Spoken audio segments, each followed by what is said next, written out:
Hey everybody. Hello, hello. Shoot, I'm late again. I'll wait for some people to come in, but today I was thinking of talking about remote jobs that you can have so that you can work from home and travel, because this is a question that I've been getting a lot, and I've been doing a lot of live streams with other digital nomads and interviewing them and Q&As and all sorts of things, but I wanted to kind of get back on topic today and talk a bit about how you can actually work from home. Like, where do you start? What kind of jobs are even available? And just kind of review some of those so that we can talk in future live streams about some of the more technical aspects of this, like before talking about taxes and before talking about where to find the jobs, we need to actually lay out what kind of jobs there are. So hey guys, how's it going? Let me get my chat open here. It's Tech Lords. Hello there. And it's Ángel. Hola Ángel, ¿cómo estás? Bien, estoy bien. ¿De dónde estás? ¿De dónde me escribes?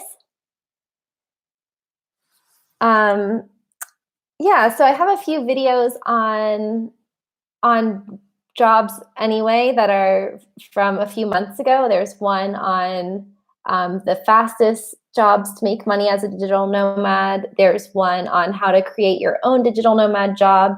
And there's one on how to ask your boss or convince your boss on how to work from home. So I do have some videos like that, but it has been a while. So I want to just recap the main like categories. Are you guys, hey Ahmed, are you guys working remotely right now? Or I know Tech Lords is, but what is your status? Ángel, what about you? ¿Trabajas desde la casa o tienes un trabajo tradicional? I'm gonna close this window a little bit.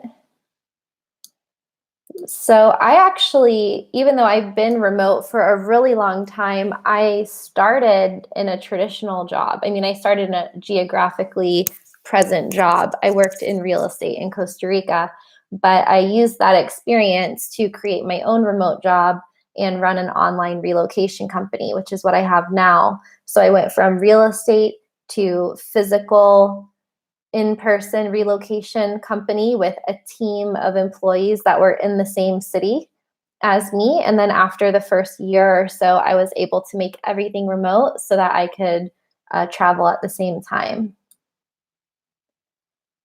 All right, Tech Lords is basically retired, so, but you still do online stuff like crypto. Hi, Rodrigo. Ah, qué bien. You work from your house in New Jersey on real estate investing. Oh, you're gonna love the live stream that I have coming up with Matt Bowles, who has a podcast called The Maverick Show, and he owns a company called Maverick Investing, and it's all about real estate investing. And we have a pretty funny episode of Badass Digital Nomads that we filmed in the middle of the road in Brazil. And we talk about how he created that company. He got fired from his job in working for a philanthropic company or social work or something like that. And he created his own remote business. It was remote from the first day, and he has 2 partners as well. So that's something more advanced, I think, to talk about. But just some of the basic ones is that, you know, you don't have to overthink it, basically. Like, it just depends on what you're doing, but you can basically working remotely just means that you're working from anywhere. You don't have to go into a physical office. So this can be working in your same exact job, but in a remote capacity. So let's start off with that, because that's the most obvious one. Or you can go all out. Oh no, connection is unstable. Okay, we're back. Sorry, my internet's usually pretty good here. Or you can apply for a remote job at a regular company that has some remote jobs, some physically present jobs, or you can apply for a remote full-time job at a fully remote company. So some traditional companies have a lot of remote positions. These can be full-time, part-time, contract work.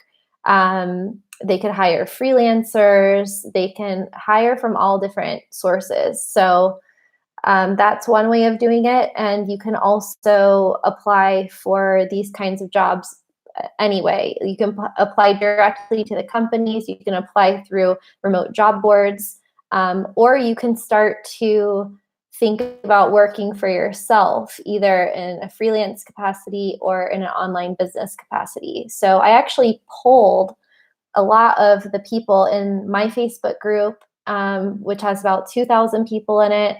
I posted in the Nomad Cruise alumni, which has something like 800 or so digital nomads in it. And I asked what people did to get their remote jobs. And the majority of them, like the overwhelming majority, either said that they were freelancing. There's like three, basically. They either became freelancer business or got hired at a remote company or got a remote job at a regular company. So those are like basically the major things that you can do. And then also like tech lords, you can be retired.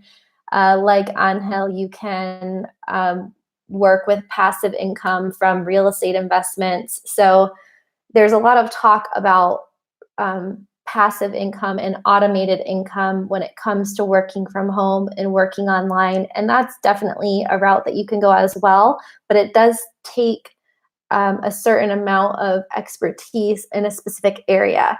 So it can be, well, first you could have just a recurring income stream from investments that you made in the past, from the sale of a previous business, from traditional retirement accounts, from your 401k, from being vested in a government job, or any sort of retirement income that comes your way.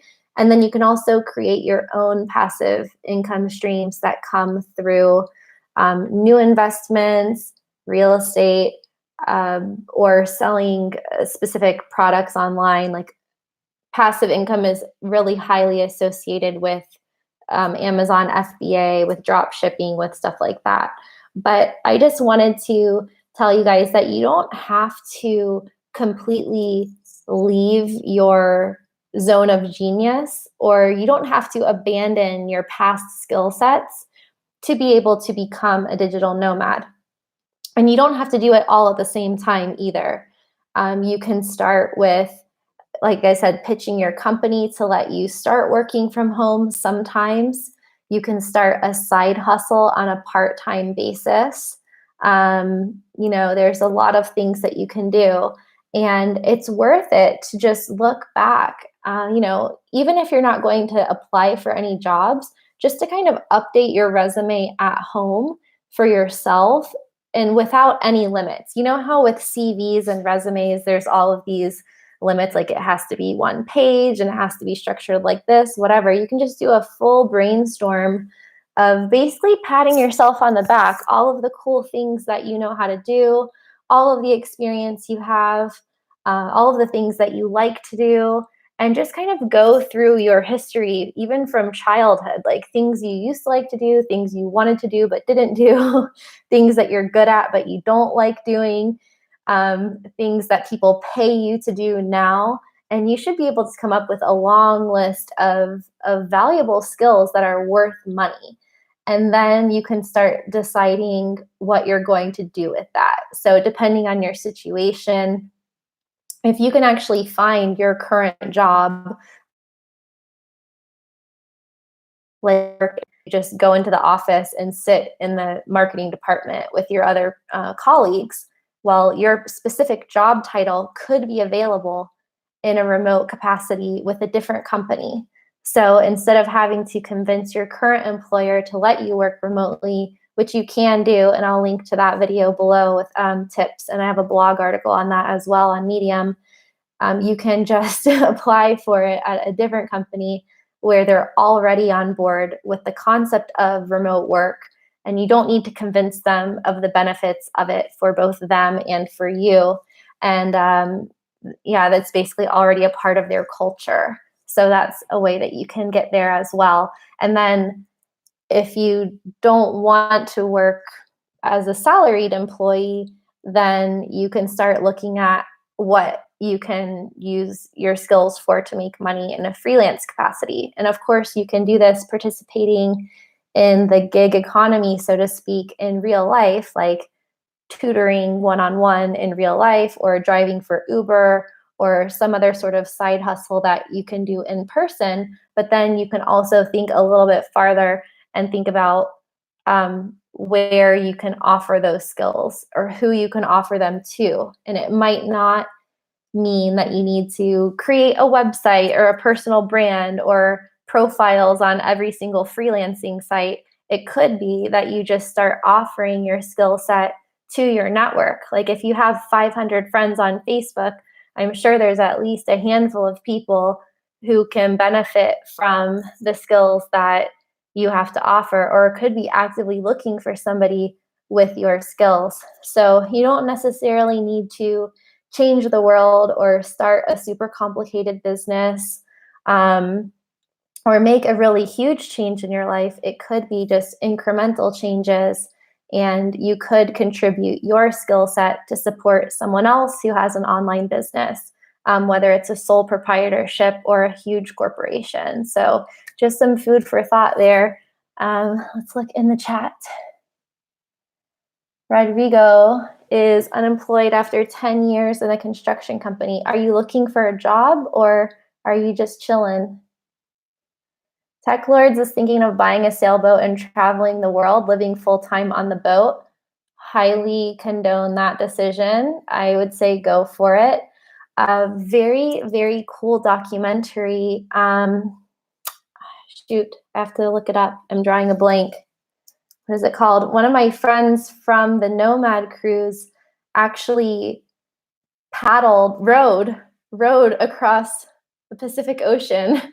It is amazing. So I met her last April, and I didn't even watch the documentary until this month because I didn't have Netflix, but let me look that up. It was really inspiring. I was feeling like a big slacker when I saw that. Is Losing Sight of Shore. That's the name of the documentary, and it's on Netflix. So it was 6 women. Well, yeah, they rowed 24 hours a day. So it was teams of 4, but in total it took 6 of them to get the whole way from California to Australia. And it took like almost a year, I think, something like that. Oh no, they thought they'd make it in 6 months. It took them 9 months. My friend was Natalia Cohen. She's in that. But anyway, I saw that recently. And then also one of my like family friends, I saw on Instagram today, they retired officially, and they're just sailing their boat around Florida, and they sail around the Caribbean. And it just seems like a great way to spend your life. I've sailed only in Croatia, and I did the cruise with the Nomad cruise in the Mediterranean, and I also did it across the Atlantic Ocean, and it's just amazing. Of course, we had really good weather for all of those, so I feel like that makes a huge difference because we were really lucky, and it was pretty calm, and I guess we were going during good times, but yeah, it's really nice. I actually have I had a near-death experience on a boat in Florida. So do you have sailing experience? Although you don't really need it. If you buy a sailboat, there's plenty of stories of people who just had that inner conviction to buy a boat and sail around the world, and they just learned as they went. I don't know if that's recommended, but there's another girl, I forget her name, Liz, what is her last name? She's sponsored by Patagonia. She's a surfer, and she just lives on a sailboat by herself with her cat sailing around the South Pacific and surfing all the time. And it's just very inspiring. Okay, Rodrigo, I'll check later. You want to work online at home. Okay, we'll help you out. Angel too. Wait, Angel, you already work at home. Hello, let me translate Bulgarian. Hey, Darren, hello. Oh, Tech Lords is in the Navy. So you are an expert sailor then. Let me go to Google Translate here.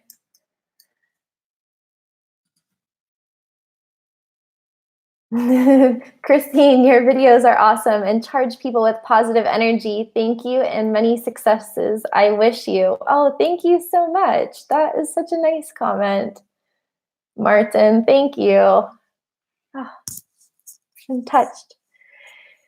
Oh, yeah, I had this near-death experience. So I decided to move temporarily back to Florida, even though I've been traveling since, I don't know, I've started traveling, like living abroad in 2002, 2003, and then I moved permanently or long-term to Costa Rica in 2005 and traveled all around from there. But there comes a time that sometimes you just want to go home or you want to like take a break or have a home base. So I went back to Florida for 2016. And during that year, I almost died 3 times. One was on a boat in the Gulf of Mexico that I hadn't really spent a lot of time on boats at this point. I hadn't been sailing ever in my life at this point. And so it's not actually funny, but yeah, the boat engines broke and we got stranded at night when this giant storm came. And it was such a bad storm that they canceled the Tampa Bay Buccaneers football game. And we got rescued by the Coast Guard. And so after that, I decided I would get my sailing license and learn how to sail so that I could never be at risk of dying like that again and have my fate in the hands of another person who happened to be drunk. But anyway, so I take some sailing lessons. I was living in St. Petersburg on the west coast of Florida in downtown St. Pete, beautiful place. And I failed miserably. Like, I don't think anyone has ever been so bad at sailing. And granted, it was in the winter. And this was January. So that happened like September, October of 2016. And then I took the sailing lessons in January, wrecked the boat like no less than 3 times. And I think I was the only one who failed this, like, it was like a 2 or 3 day intense sailing course. So I'll have to try again, maybe not during the snow and the freezing rain.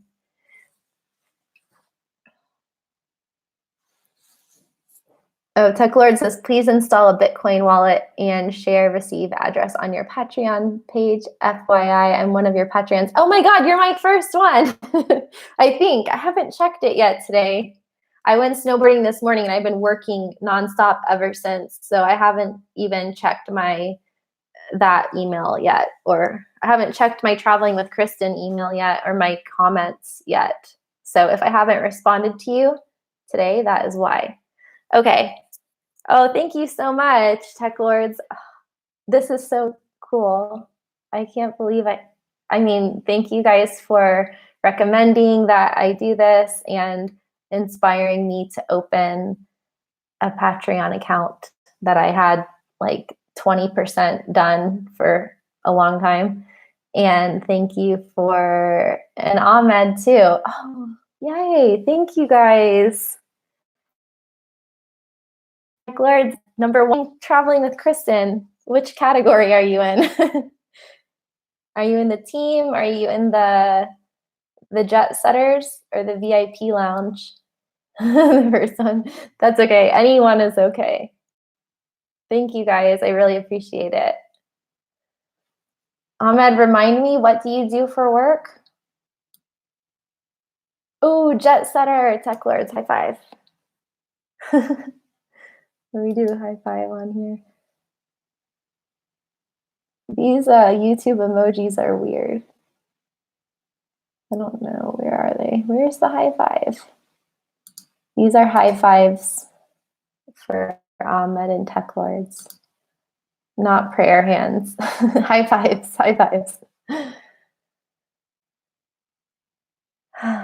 So anyway, I looked up, let's get back to the jobs.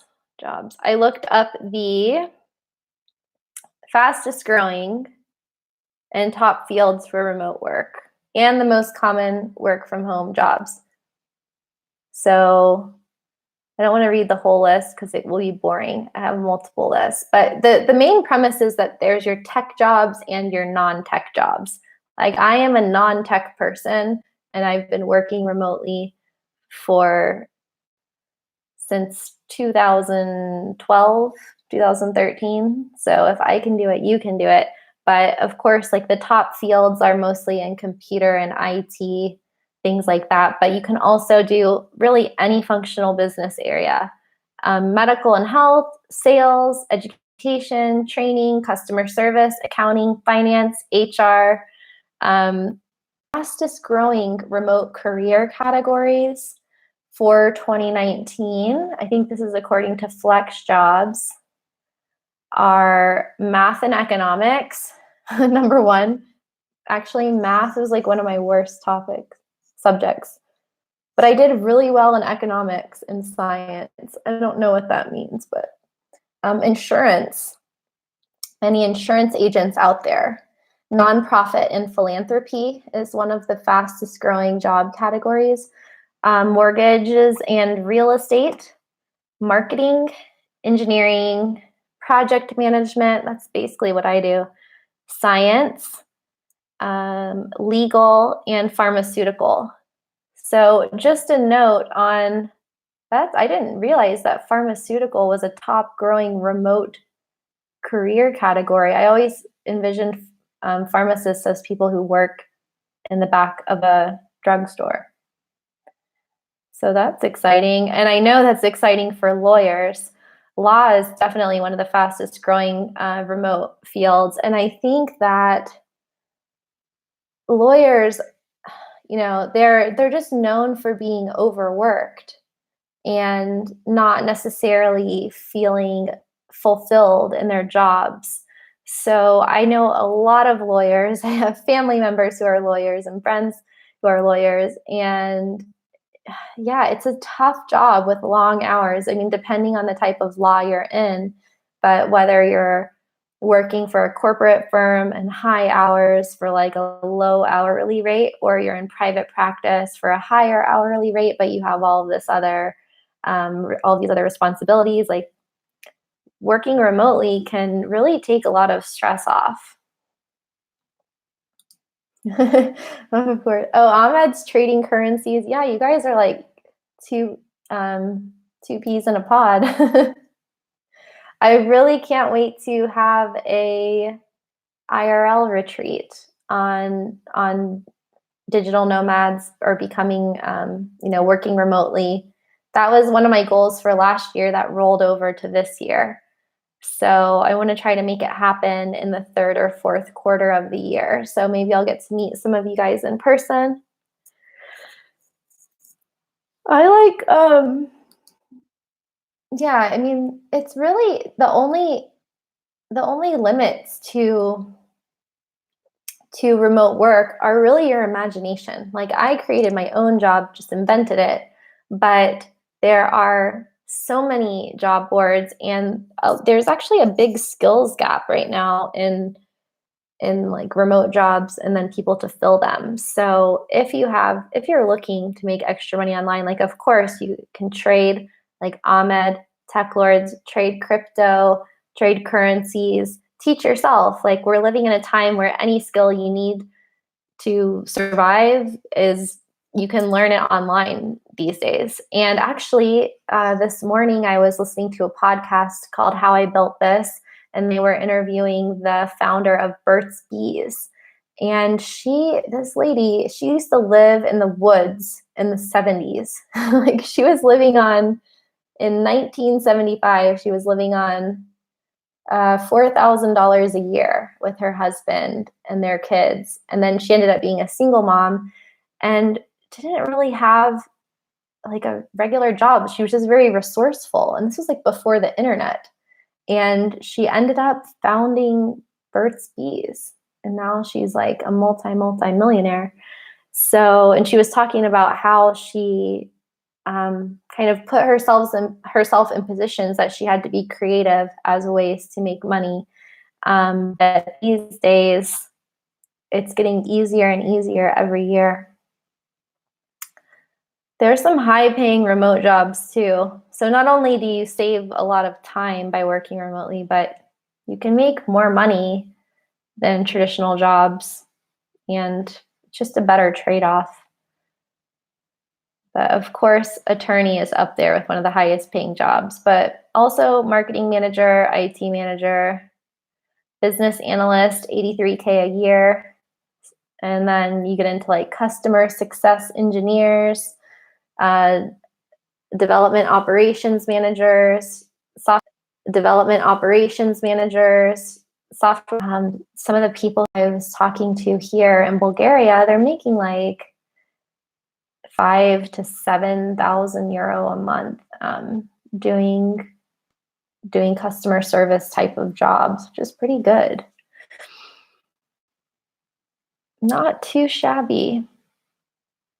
And then of course you also have like your non-technical jobs. So you could do, if you're a writer, you can do writing, copywriting, ghostwriting, blogging, any type of content creation. There's all different types of like subsects of things that you can do.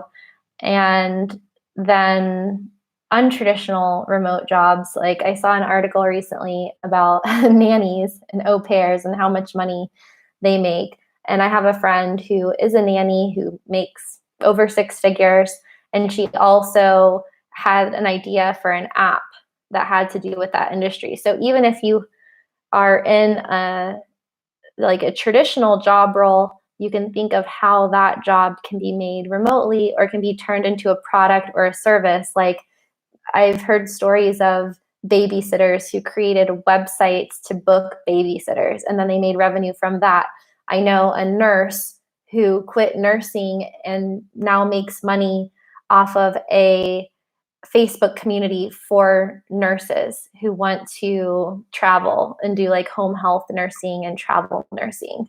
So if there's a topic or an industry or something that you have a lot of expertise and knowledge in, you can transition from being a person who does that job to a person who manages a business about that job or that career or that community.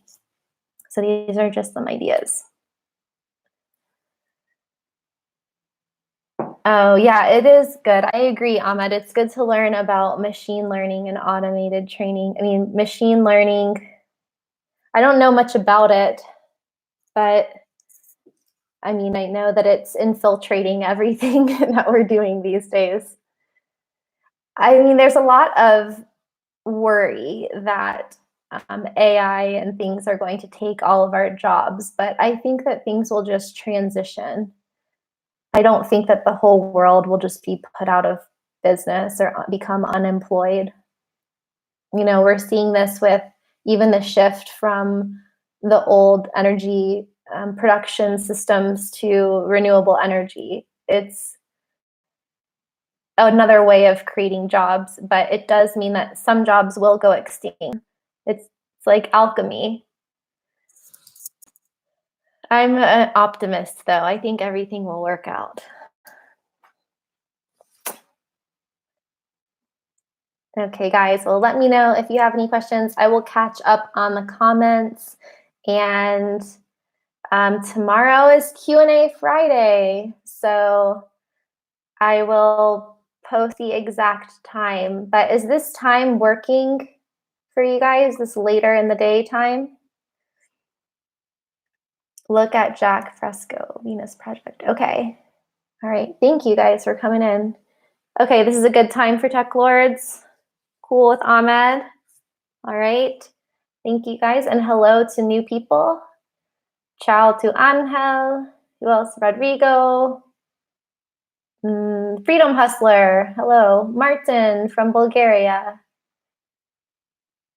And okay, cool. All right, see you guys tomorrow, probably around the same time. I'll post on YouTube. Okay. Bye, guys. Oh, Maurice. Hello, how are you?